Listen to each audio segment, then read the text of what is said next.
अस्सलाम वालेकुम फ्रेंड्स। पाक सिविल में आपको खुशामदीद कहते हैं। मैं हूं आपका अपना दोस्त मोहम्मद इकबाल। तो फ्रेंड्स, आज जो ये वीडियो हम बनाने जा रहे हैं, इसमें हम ब्रिक मेसनरी के हवाले से डिस्कस करेंगे। क्योंकि इस प्लान पे हम पीछे काफ़ी वीडियो बना चुके हैं, सुपर कॉलम तक। तो जो हमारे पुराने व्यूअर हैं उनको मालूम है कि इस प्रोजेक्ट पे काफ़ी काम हम पहले भी कर चुके हैं, यानी काफ़ी वीडियोज़ बना चुके हैं मुख्तलिफ। तो आज की जो वीडियो है, इसका मेन पर्पज़ हमारा जो है वो ब्रिक मेसनरी के हवाले से है। तो अच्छा, ब्रिक मेसनरी का प्लान जो है, जब आप उसको उठाएंगे काम करने के लिए, तो ये देखें बिल्कुल सिंपल सी ड्राइंग है जो आपको नज़र आ रही है। अब इसमें आप देखें कि दरवाज़ों के लिए यहाँ पे नाम दिए हुए हैं। दरवाज़ों के लिए D1 D2 इस तरह, D3, फिर इसी तरह W1 W2 या W3, यानी ये विंडो का है नाम दिया हुआ उसने एक। और फिर इसी तरह V1 V2 यानी वेंटिलेटर को शो करता है। तो अच्छा, सबसे पहले आप देखें कि इसमें एक हाफ रेडियस बना हुआ है कि ये दरवाज़ा कहाँ से जाके कहाँ पे खुलेगा।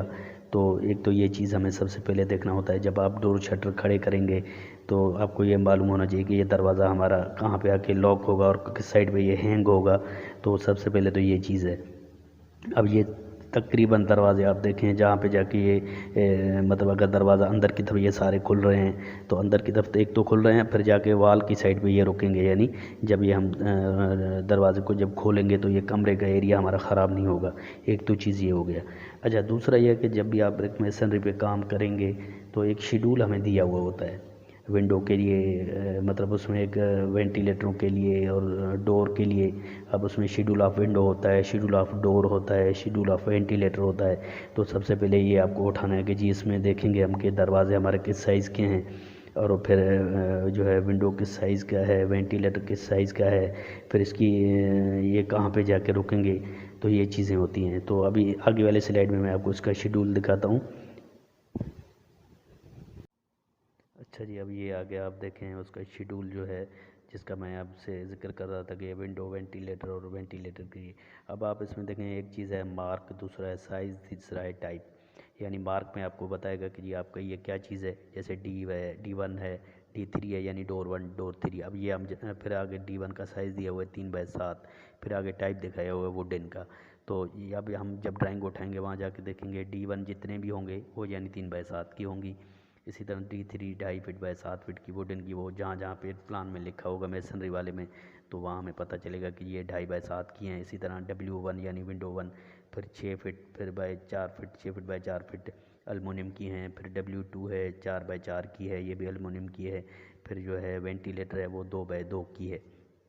अब इसमें एक चीज़ तो ये है कि जी अल्मुनियम के लिए जो चीज़ जहाँ अल्मुनियम लगेगा वो तो बिल्कुल आपको प्लास्टर करा के उस विंडो को उसी साइज़ में छोड़ना है जिसमें ये दिखा रहे हैं। अच्छा, दूसरी चीज़ ये है कि जी आप जब साइट पे काम करवाएं मेसनरी का, तो सबसे पहले तो ये होना चाहिए कि आपके पास जैसे ये D1 D2 या जो भी डोर आपके हैं, उन डोर के जो फ्रेम होते हैं, डोर फ्रेम होता है, वो आप पहले से बनवा लें मार्केट से ना। तो जब आप मेसनरी का काम शुरू करेंगे तो वो हाथ के हाथ मेसनरी के साथ ये लग जाएंगी। तो उसको आपको जो है शॉल करने में या डोरी करने में, जो भी चीज़ें हमारी होती हैं चेकिंग के लिए, वो सारी चीज़ें आपकी हाथ के हाथ हो जाएंगी और आपका काम भी अच्छा हो जाएगा और आपको आसानी भी हो जाएगी। तो अगर तो आपके पास डोर फ्रेम अवेलेबल नहीं है, तो उसके लिए ये होता है कि फिर आपको उसमें थोड़ा सा लूज़ रखना होता है। ये जो भी डायमेंशन यहाँ पे दिए हुए हैं, जैसे कि 3 फीट है, 3x7 का है, तो आप उसको 3 फीट की जगह आप जो है ना उसको 3 फीट 2 इंच या 3 इंच तक रखेंगे उसको। और 7 फीट की जगह पे आप 7 फीट 2 इंच या 2.5 इंच इस तरह आप रखेंगे, ताकि वो बाद में जब आप उस पर फ्रेम लगाएंगे तो वो आराम से वहाँ लग जाए। फिर उसमें आपने जो कंक्रीट वगैरह भरना है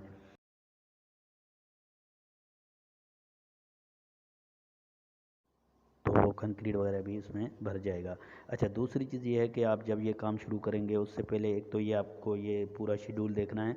और दूसरी चीज़ जो है इसमें वो ये है कि आपका इसके सेक्शन मेसनरी के कटे होते हैं लाजमी किसी भी प्लान के, वो भी आपको काम शुरू करने से पहले देखना होता है। क्योंकि आपके विंडो वगैरह के ऊपर अगर कोई प्रोजेक्शन है, कोई डिज़ाइन है बाहर से, तो वो भी आपको उसी सेक्शन से मालूम पड़ जाएगा। दूसरी चीज़ ये है कि आपको एलिवेशन का देखना भी मस्ट है। तो जब भी आप मेसनरी का काम करेंगे, एक तो उस मेसनरी के सेक्शन आप देखेंगे, और दूसरा यह कि आप एलिवेशन देखेंगे कि जी उसमें क्या क्या चीज़ें हैं। और कोई अगर छज्जा है या कुछ जैसे कोई प्रोजेक्शन वगैरह है, कोई डिज़ाइन है, तो वो भी वहाँ से आपको नज़र आएगा।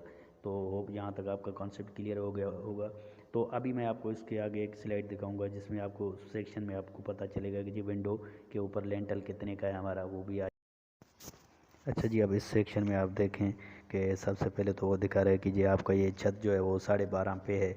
तो अब ये हमारी मेसनरी जाएगी 10 फीट तक फ्लोर फिनिश लेवल से, क्योंकि ऊपर दिखा रहा है 2 फीट का बीम, फिर 6 इंच का छत स्लेब दिखा रहा है। फिर दिखा रहे हैं कि 14.5 फीट पे जाके आपकी मेसनरी जो ऊपर कोपिंग का नाम जिसको दिया हुआ है, यानी पैराफिट वाल, वो पैराफिट वाल जो है वो हमारा तकरीबन होगा 12.5 और 14.5, यानी कि 2 फीट का वो होगा।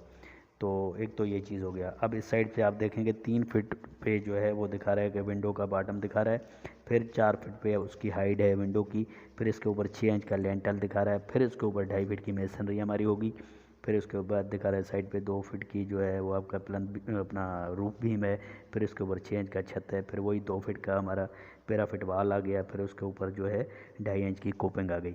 तो एक तो ये सेक्शन हो गया जी। अब इसमें हमें मालूम हो गया कि हमारे जो भी विंडो होंगे वो 3 फीट पे जाके पहले से ग्राउंड से मतलब फ्लोर फिनिश लेवल से हमारा 3 फीट पे जाके विंडो होगा, विंडो का बॉटम लेवल होगा, फिर उससे विंडो होगा स्टार्ट, फिर जाके 7 फीट पे ये रुकेगा। तो ये यहाँ तक आपका कॉन्सेप्ट क्लियर हो गया। अब इसके एलिवेशन में आपको कुछ दिखाता हूँ, फिर एलिवेशन के बाद मैं आपको उसकी रियल जो साइड पे हमारे पिक मैंने निकाले हैं वो भी आपको दिखाता हूँ। तो चलते हैं अभी आगे वाली स्लाइड की तरफ जिसमें हमने दिखाए हैं एलिवेशन इस प्लान के। अच्छा जी, ये देखें ये साइड एलिवेशन हो गया हमारा। ये बिल्डिंग का साइड से अगर जो व्यू दिखा रहा है वो इस तरह होगा। अच्छा, अभी इसी तरह मैं आपको फ्रंट का एलिवेशन भी दिखाता हूँ, उसको भी देखें। अच्छा जी, ये देखें ये फ्रंट का एलिवेशन हो गया। बिल्कुल सामने से अगर आप बिल्डिंग के खड़े होंगे तो आपको बिल्कुल ये व्यू नज़र आएगा। तो इसमें आपको विंडो, उसके जो प्रोजेक्शन वगैरह और सारे व्यू जो भी हैं वो आपको नज़र आ रहे हैं। इसमें ये अभी आपको उसमें काफ़ी चीज़ें मेंशन की हुई हैं, हाइट वगैरह वो भी चीज़ें यहाँ से आपको नज़र आ जाती हैं। तो अभी आपको इसके बैक साइड की एलिवेशन भी मैं दिखा देता हूँ। अच्छा जी, अब आप ये देखें ये बैक साइड की एलिवेशन है इसकी। जब दोनों क्वार्टर तैयार हो जाएंगे तो बैक साइड से अगर हम इस बिल्डिंग के खड़े होंगे तो ये चीज़ें हमें नज़र आएंगी। तो ये यहाँ से आपको एलिवेशन से ये चीज़ें भी समझ आ रही होंगी कि ये क्या क्या चीज़ें हैं। इसमें आपको ये क्लियर नज़र आ रहा होगा कि वो दोनों दरवाजे जो फ्रंट पे हैं D1 वाले, फिर साइड में वो विंडो, वो भी आपको नज़र आ रहा होगा, फिर बाहर से जो स्टेप के लिए चौकी है वो भी नज़र आ रहा होगा। अच्छा जी, ये फ्रंट की एलिवेशन है, हाफ क्वार्टर की है। ये यहाँ पे आप देखें सारी चीज़ें आपको जैसे उस एलिवेशन में नज़र आ रही हैं, बिल्कुल वो इसी प्लान पे सेम चीज़ हमने यहाँ पे बनाई है। तो इसमें भी आपको ये सारी चीज़ें समझ आ रही होंगी अगर आप उस प्लान को भी देखेंगे और इसको भी देखेंगे। तो ये हो गया हमारा फ्रंट का एलिवेशन, लेकिन ये हाफ बिल्डिंग का है फ्रंट से। तो अभी चलते हैं बैक साइड की एलिवेशन देखते हैं कि उसमें क्या क्या चीज़ें हैं। अच्छा, ये बैक साइड की एलिवेशन है, लेकिन चूंकि इसमें कंप्लीट तस्वीर नहीं आ सकती क्योंकि यहाँ पार्टीशन वाल बीच में आ गया है। तो नज़दीक नज़दीक बाउंड्री है तो ये दूर से तो पिक हम यहाँ निकाल नहीं सकते, हम अपने बाउंड्री के अंदर अंदर से ये पिक निकालिए। तो लेकिन इसमें भी आपको समझ आ रहा होगा कि ये देखें ये सारी जो भी स्लाइड ये चल रही हैं ये सारी बैक साइड के लिए हैं कि जी बैक साइड पे जो जो चीज़ें हैं हमारी, तो ये सारी चीज़ें आ गई। सो फ्रेंड्स, उम्मीद करते हैं कि आपको ये हमारी आज की वीडियो पसंद आई हुई होगी। तो आप लोगों से रिक्वेस्ट है कि हमारे चैनल को सब्सक्राइब करें और लाइक करें। तो अपने दुआओं में याद कीजिए। अल्लाह हाफिज़।